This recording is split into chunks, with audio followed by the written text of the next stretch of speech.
Today on Cryptic Mass Guitar, we do the unthinkable and the unforgivable.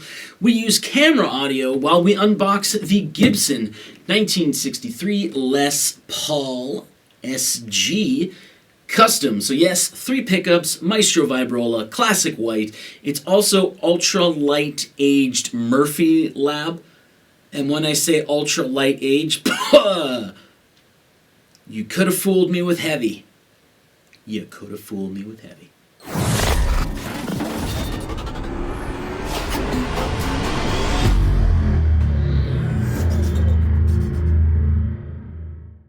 Couple of things about this guitar. This is not the box that came with the guitar. I brought this box, like the giant nerd that I am, to the store. The reason behind that is I had to drive it from the store to my house. This is a whole heck of a lot of money. This is a lot. Like a lot of money. So I didn't want to just lay it in the case and, have someone jam on their brakes in front of me and me having to brake and then have the case slide and then me completely break down crying. So I brought this box. So when I say it's an unboxing, we're going to see everything that's in the case and the guitar, even though I've also already seen the guitar. But this is not the box that came with it. So if you want to say shame on you, say shame on you. But to be honest, when you're unboxing a guitar, you're taking it out of the box. No one cares about the box. You want to see what's in it. Next up here, this guitar was on display, and when I tried to order it the first time, because it was a stock transfer, when I tried to order it the first time, they said, hey, the box doesn't come with it. We don't have the box anymore. And that generally means through Long & McQuaid, when they took it out of the box to put it on display, they left the case open. So there's probably things missing from the case. Also, when I do the first impressions video, I saw that there's a set of strings in here, which means that they set up the guitar at the store rather than leaving the factory setup. I'm a little scared. Anyway, let's get it out of the case, or the box. Feel like less of a liar now. Okay, so I'm going to open it. I've seen it in the store. I had pictures of it from the stock transfer. So I know what it looks like. I know that it's a little more than ultra light aging, but still. Yeah. Good Lord, the cracks in here are deep. So here's the guitar. So now that we have the case open and the guitar, with my air here, let's actually see what came in the case. And like I said, I was told, hey, is it okay that it's just the guitar and the case because we don't have the box anymore? So like I said, when it comes to Long & McQuaid, through my experience, it usually means that they left the case open, looked at all the stuff, and they either lost some of the stuff or some of the stuff ended up in the box and they gave the box away. This also scares me.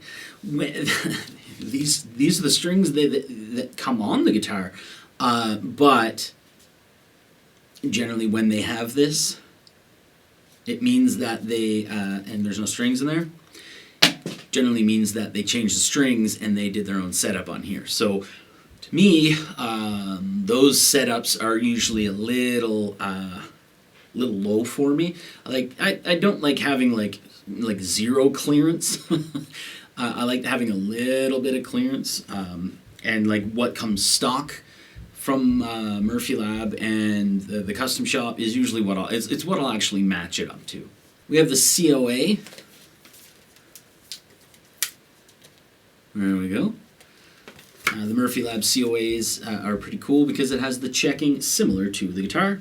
With the keys to the case, we don't have an extra switch tip. We have a hang tag for vintage reissue strings.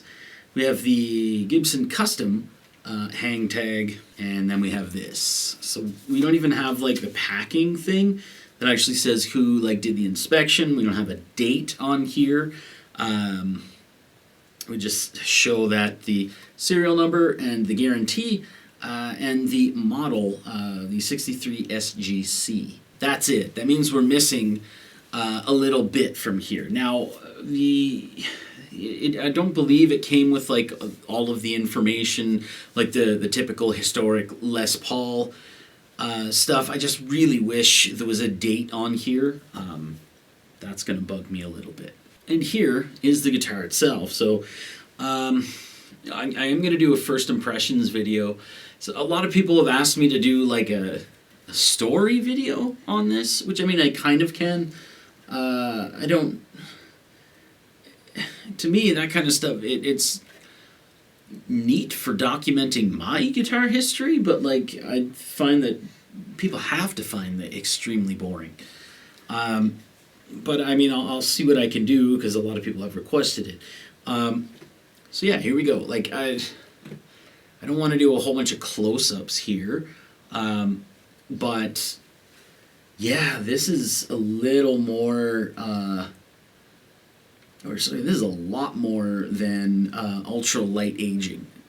This is fantastic, but there's a lot more than the typical light aging that you would see, at least from the 57 custom and the 1960 ultra lights that I have. There's a lot more checking on this, but it is still like, this is why I wanted this over the regular one. So, wow, this almost looks mummified. Now, like I said, I'm going to do a first impressions video on this guitar, where I will probably just set it up, like either match it to a custom shop Les Paul that I have, or one of my custom shop SGs.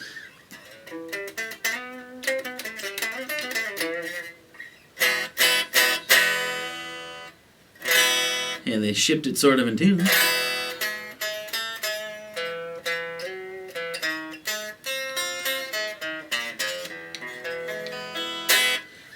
But I can tell you, this is definitely not a factory setup. Like this is not. I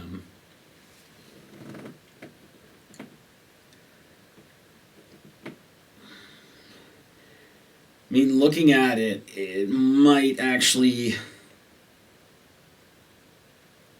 The neck is extremely straight, so there's not really any relief in here.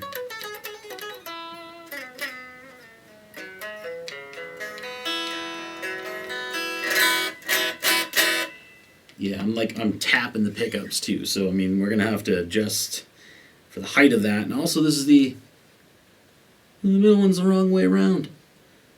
Like back then, they used to actually have the pole pieces similar to the neck rather than the bridge. So anyway, I'm gonna do the first impressions video right now, and then I will do a sound sample. So the next thing you're gonna see from me right now is just a generic sound sample, so we can get some tones out of this guitar and hear what it sounds like. But keep an eye open for that first impressions video, because I'm going to be doing a little bit of setup work on this.